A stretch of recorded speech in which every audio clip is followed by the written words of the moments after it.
నమస్తే welcome to 99 TV నేను అఖిల ఇక డీటెయిల్స్ చూస్తే ఏపీలోని విమానాశ్రయాల్లో టెర్మినల్ సామర్థ్యం పెంపు పనులు జరుగుతున్నాయని కేంద్ర మంత్రి రామ్మోహన్ నాయుడు తెలిపారు. ఢిల్లీలో ఏపీ సీఎం చంద్రబాబుతో భేటీ తర్వాత ఆయన మీడియాతో మాట్లాడారు.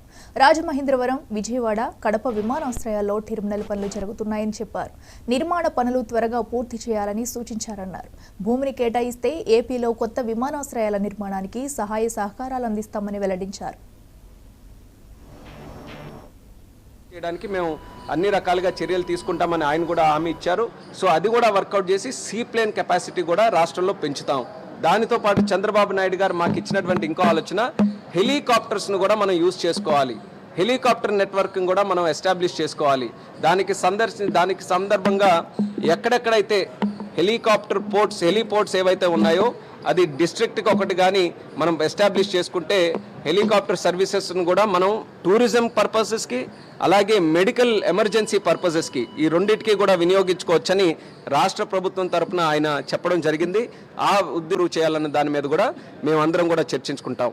సో ఈ అన్నీ కూడా ప్రధానంగా ఇన్ఫ్రాస్ట్రక్చర్కి సంబంధించినటువంటి విషయాలుగా మేము గుర్తించాం. అలాగే దాంతో పాటు ఏవేవైతే అడిషనల్ ఎయిర్పోర్ట్స్ వస్తున్నాయి, ఎగ్జిస్టింగ్ ఎయిర్పోర్ట్స్ కూడా వస్తున్నాయి. ఒకటి ముందుగానే చెప్పాం, అన్ని ఇన్ఫ్రాస్ట్రక్చరల్ ప్రాజెక్ట్స్ కూడా 1 సంవత్సరం 2 సంవత్సరాల్లో మొత్తం కూడా కంప్లీట్ చేయాలని చెప్పి ఆయన కూడా ఆదేశించారు. మరి భోగాపురం ఎయిర్పోర్ట్ మీకు తెలుసు, ఎవ్రీ మంత్ కూడా మేము రివ్యూ చేస్తున్నాం మినిస్ట్రీ దగ్గర నుంచి. జూన్ 26 లోపలికల్లా అది కంప్లీట్ చేయాలని, విజయవాడది మిడ్ నెక్స్ట్ ఇయర్ కల్లా కంప్లీట్ చేయాలని, రాజమండ్రిది నెక్స్ట్ ఇయర్ ఆగస్ట్ కల్లా కంప్లీట్ చేయాలని, కడపది డిసెంబర్ నెక్స్ట్ ఇయర్ కల్లా కంప్లీట్ చేయాలని ప్రతి ఒక్కటి కూడా ఒక డేట్స్ని మేము నిర్ధారించుకున్నాం. ఆ డేట్స్ ప్రకారం పోస్ట్ చేసుకొని అవన్నీ సీప్లేన్స్ గురించి చెప్పాం, హెలికాప్టర్ సర్వీస్.